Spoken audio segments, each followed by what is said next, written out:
Hello दोस्तों, आपका स्वागत है मूवी एक्सप्लेनेशन स्टेशन चैनल पे। आज की मूवी है 2023 की नोवेयर। तो कहानी के शुरू में हम एक गाड़ी को देखते हैं जिसमें रेडियो पर बताया जा रहा था कि गवर्नमेंट के पास रिसोर्सेज जराए बहुत कम है, यानी कि शहर में खाने पीने की किल्लत बढ़ गई थी। तो इसलिए उन्हें बच्चों और उन औरतों को जो माँ बनने वाली है उन्हें मारने का कदम उठाना पड़ा ताकि और पॉपुलेशन आबादी ना बढ़ सके। फिर हमें उसे गाड़ी से आदमी निकलता हुआ दिखाया जाता है जो बहुत से लोगों को इस जगह पर लेकर आया था। उन्हीं लोगों में एक कपल था, मिया नाम की लड़की अपने हस्बैंड के साथ थी। ये सब लोग अभी कंटेनर में बैठ जाते हैं। कंटेनर में एक औरत अपने टैब पर खबर देखती है कि गवर्नमेंट यहाँ पर खाने की कमी की वजह से बच्चों और माँ बनने वाली औरतें मार रही है। ये सब देखने के बाद मिया बहुत उदास हो जाती है क्योंकि वो भी माँ बनने वाली थी। इसलिए मिया और उसका हस्बैंड, जिसका नाम नीकू होता है, वो दोनों कंटेनर में बैठकर इस शहर को छोड़कर जा रहे थे। नीकू बैठकर मिया से बातें करता है और साथ ही वो उसे एक चॉकलेट भी देता है। कहता है कि इसे तुम तब खाना जब हम अपना सफर खत्म करेंगे और दूसरे मुल्क पहुंच जाएंगे, जहाँ पर हम अपने बच्चे के साथ बहुत खुश रहने वाले हैं। मिया दरअसल इस बच्चे से पहले मिया की एक और बेटी भी थी जिसको यहाँ की पुलिस ने मार दिया था। अब इनकी बातों के बीच कंटेनर का दरवाजा बजने लगता है। जब नीकू देखने जाता है तो एकदम से दरवाजा खुल गया था। अंदर और भी बहुत से लोग आते हैं। इस कंटेनर में बहुत सारे लोग जमा हो गए थे, इसीलिए बाहर खड़ा आदमी जिसके हाथ में गन थी वो कहता है कि आधे लोग बाहर आ जाओ, हमारा दूसरा कंटेनर आ रहा है, बाकी उसमें जाएंगे। तभी नीकू को भी उन लोगों के बीच में गन दिखाकर निकाल लिया जाता है। मिया कंटेनर के सुराग से देखती है नीकू को 107 नंबर के कंटेनर में भेजा जा रहा था। नीकू मिया से फोन पर बात करता है। वो उससे कहता है फिक्र नहीं करो, हम दोनों एक ही जगह पर जा रहे हैं, हम इकट्ठे हो जाएंगे। बस तुम इस सफर के दौरान अपना और मेरे बच्चे का ख्याल रखना और इर्द गिर्द किसी भी इंसान पर भरोसा मत करना। मिया का कंटेनर चलने लगता है। रास्ते में वो देखती है गवर्नमेंट की पुलिस बाहर औरतों को जमा करके जो खास तौर पर माँ बनने वाली है उन्हें मार रही होती है। कुछ देर के बाद कंटेनर रुक जाता है। मिया सुराग से देखती है कुछ ऑफिसर्स ने कंटेनर को तलाशी के लिए रोक लिया था। अब कंटेनर को खोलकर जब चेक किया जाता है तो वो उन्हें पूरा खाली मिलता है। दरअसल इस कंटेनर के अंदर छुपने की खुफिया जगह थी, सभी लोग उधर छुप गए थे। ऑफिसर जब गोली चलाता है तो उसे भी पता चल गया था कि अंदर खाली बहुत सी जगह है। अब पुलिस ऑफिसर सबसे कहता है देखो उधर सब लोग बाहर आ जाओ वरना तुम्हें ऐसे ही मार दिया जाएगा। ये सुनकर मिया उस कंटेनर के अंदर रखे डब्बों के ऊपर चढ़ गई थी। तभी वहाँ पर एक लड़की भी जान बचाने की खातिर दरवाजा खोल देती है। जैसे ही वो बाहर आती है ऑफिसर ने उसके सर पर गोली चला दी थी और फिर एक एक करके सबको मार दिया जाता है। सबको खत्म करने के बाद ऑफिसर ये हुक्म देता है कि यहाँ से लाशों को ठिकाने पर लगाकर कंटेनर को साफ करके शिप में भेज दिया जाए। ऑफिसर के आदमी ऐसा ही करते हैं। मिया जो कि ऊपर की तरफ जाकर छुप गई थी अब वो नीचे आती है और नीकू को फोन लगाकर बात करने की कोशिश करती है, मगर नीकू का फोन बंद आ रहा था। इससे मिया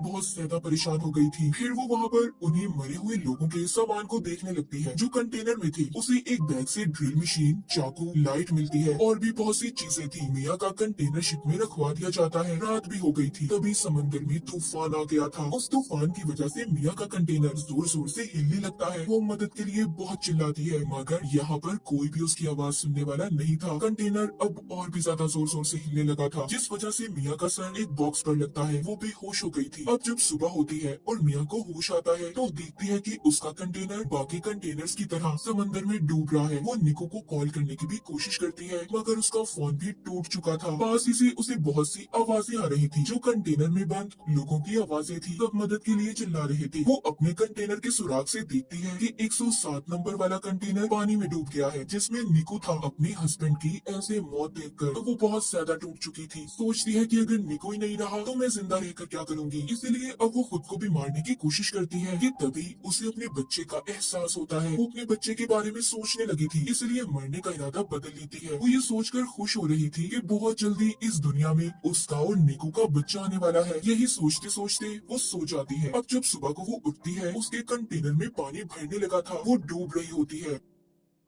पानी से निकलने की कोशिश करती है मगर नहीं निकल पाती। तभी उसकी आंख खुल गई थी। इसका मतलब ये सिर्फ उसका एक सपना था। अब वो कंटेनर में रखी बॉक्सेस को देखती है जिसमें से उसे बहुत सारे प्लास्टिक के डब्बे मिले थे। वो उन प्लास्टिक का इस्तेमाल करके सबसे पहले कंटेनर के सुराखों को बंद करती है जिसमें से पानी आ रहा था। साथ ही वहाँ से मिले और भी सामान को इस्तेमाल करती है। उसने कंटेनर को अपने रहने के लायक बना लिया था। अगले दिन मिया का फोन बजता है जो कि निको का था। वो उसे बताता है कि मुझे 107 नंबर वाले डब्बे से निकाल लिया गया था। तुम फिक्र नहीं करो मिया, मैं जिंदा हूँ। मिया उसे अपने बारे में बताती है। कहती है निकू, मैं कंटेनर में फंसी हुई हूँ जो समंदर के बीचों बीच है। वो फोन पर कहता है फिक्र नहीं करो, मैं तुम्हें ढूंढ लूंगा, बस तुम अपना और बच्चे का ख्याल रखना। हम क्योंकि पहले ही गवर्नमेंट की वजह से अपनी बेटी को खो चुके हैं। मिया निकू से बात कर थोड़ा सुकून में आ गई थी कि वो जिंदा है। अब वो कंटेनर में लोगों का बचा हुआ खाना तलाश करती है और उसे बहुत ही संभाल कर इस्तेमाल कर रही थी। एक रात फिर से समंदर में तूफान आ जाता है। मिया बहुत ज्यादा घबरा गई थी। तभी उसे दर्द महसूस होता है और उसका बच्चा कंटेनर में ही पानी के अंदर पैदा हो गया था। उसने इस तकलीफ को बिल्कुल अकेले बर्दाश्त किया। मिया की हाँ बेटी हुई थी जिसे देखकर वो बहुत खुश होती है। उसने उसे अपने गले लगा लिया था। वो अपनी बेटी का बहुत ख्याल रखती है। आहिस्ता आहिस्ता मिया भी ठीक हो गई थी, मगर अब उसके पास पड़ा खाना भी खत्म होने लगा था। वो सोचती है कि आखिर कब तक वो ऐसे ही इस कंटेनर में बंद रहेगी। तभी उसे अपने सामने पड़ी ड्रिल मशीन नजर आती है। ये उस मशीन को लेकर कंटेनर के ऊपर रास्ता बनाने की कोशिश करती है। तभी उसकी बेटी भी रोने लगी थी। ये नीचे आती है और अपनी बेटी को संभालती है। अगले दिन फिर से ये रास्ता बनाने का काम करती है, मगर अब ड्रिल मशीन भी बंद हो गई थी। मिया ने गुस्से में उस मशीन को फेंक दिया था। तब इसे चाकू नजर आता है। ये अब उस चाकू का इस्तेमाल करती है, मगर चाकू भी टूट गया था। मिया देखते हैं कि उसके पास अपना पीने के लिए पानी बचा था और न खाने के लिए खाना। उसकी हालत बहुत ज्यादा खराब थी। वो बेहोश हो जाती है। उसे अपनी बेहोशी की हालत में अपनी बेटी नजर आती है जिसको गवर्नमेंट ने मार दिया था। उसे अपने पास निको भी महसूस होता है जो उससे बस यही कह रहा था, मिया इसमें तुम्हारी कोई गलती नहीं, तुमने हर कोशिश की। ये तभी मिया के मुंह पर बारिश का पानी गिरता है। उसे होश आ गया था। वो अब एक कपड़े को फंसाकर कंटेनर के उस हिस्से को खींचती है जिसमें उसने सुराख किए थे। मिया की मेहनत रंग ले आई थी। रास्ता खुल जाता है। वो पहले तो डब्बों में पीने के पानी को जमा करती है, फिर जब वो बाहर आती है तो देखती है उसका कंटेनर समंदर के बीचों बीच था, जहाँ पर दूर दूर तक उसे कोई भी नजर नहीं आता। वो अब अपनी बेटी को लाकर आसमान और समंदर दिखाती है। कहती है हम यहाँ से जरूर निकलेंगे। तभी उसे समंदर में मछलियाँ नजर आती हैं। मिया को ये देखकर एक आइडिया आता है। वो मछलियाँ पकड़ने वाला एक कांटा बनाती है जिससे वो मछलियाँ पकड़ने की कोशिश कर रही थी, मगर उसे एक भी मछली नहीं पकड़ी जाती। वो बहुत थक चुकी थी और ऊपर ही लेट जाती है। तभी उसे आसमान पर प्लेन नजर आता है। अब मिया जल्दी से कंटेनर के अंदर जाकर शीशे का टुकड़ा लाती है ताकि वो उसके रिफ्लेक्शन अक्स से प्लेन को अपनी तरफ बुला सके, मगर जल्दी जल्दी में उसकी टांग पर चोट लग गई थी। लेकिन फिर भी वो हिम्मत नहीं हारती और शीशे के टुकड़े को लाकर प्लेन पर उसका अक्स करती है, मगर वो प्लेन जा चुका था। वो मायूस होकर नीचे आ जाती है और अपने जख्म को सीकर उस पर पट्टी बांध लेती है। साथ ही उसे अपने पास बहुत सारे ईयरफोन्स पड़े हुए मिलते हैं। अब वो सारी रात जागकर ईयरफोन के तारों का इस्तेमाल करके जाली बनाती है। अगली सुबह वो उस जाली से मछलियाँ पकड़कर अपना पेट भरती है। वो कई दिन तक ऐसे ही मछलियाँ पकड़ती और अपना पेट भरती। उसने अपने पास पड़े डब्बों में भी मछलियाँ पकड़कर रख ली थी। वो रोजाना अपना नंबर लिखकर प्लास्टिक के डब्बों में बंद करके बहा दिया करती थी ताकि कोई तो उसकी मदद के लिए आए।